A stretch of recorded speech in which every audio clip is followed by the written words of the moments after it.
pa. Naawa naman doon ako sa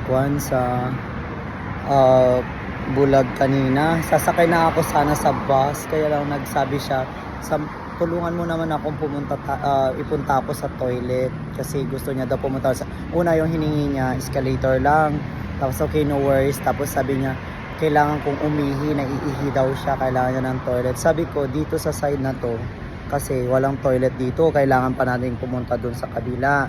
Kaya sabi ko, okay, sasamahan kita doon sa kabila. Walang toilet dito sa side na to, kailangan natin pumunta sa kabila. Kaya sinamahan ko siya hanggang doon sa kabila, hanggang naihatid ko siya sa toilet. Tinanong ko naman siya bago ko siya iniwan kung kaya niya bang bumalik. Sabi ko naman, okay, sige, tutulungan kita na bumalik. Make sure lang na alam mo na yung papunta doon sa train, ha? Sabi niya, oo, sabi niya. Importante lang daw, makaihi siya sa toilet. Alam na niya daw pabalik doon sa train mamaya. Kaya ayun, naiwan ako ng bus. Nakita ko yung bus kanina, sasakay na sana ako. Kaya lang naawa ako sa kanya. We're just very grateful lang kasi ako kasi at least normal naman ako.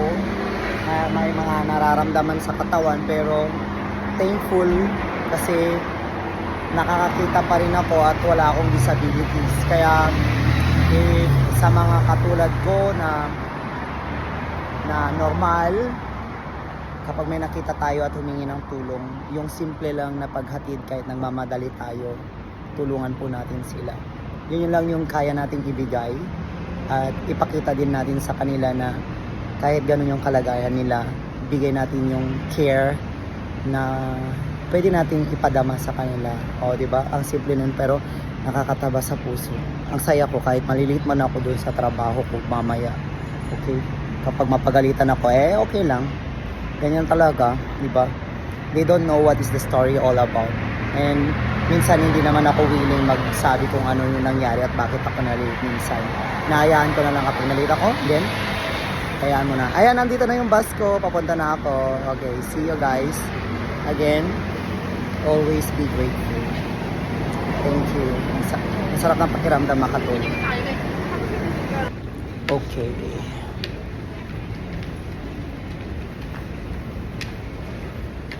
Toilet, you know how to go back? I know how to go back. Oh, you know already? Yes. Okay, that's good. Okay, I just send you until the toilet, okay? I need to go to the main toilet. Yes, don't worry. I will send to you.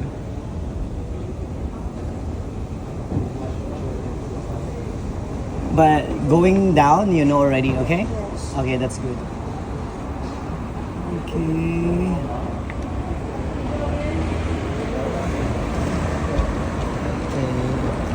Up.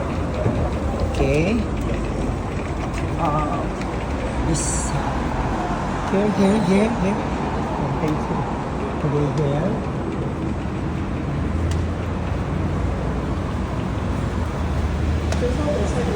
Sorry? Opposite side we have. Oh yes, don't have. Okay. I think here, this side. Okay. And you can feel the, what do you call this? Yes. And wait, let me see the toilet for boys. Boys toilet. Okay, here. Okay now? Are you okay? Here? Okay, just touch. Be careful, okay? Okay. I need to go. Okay. Bye.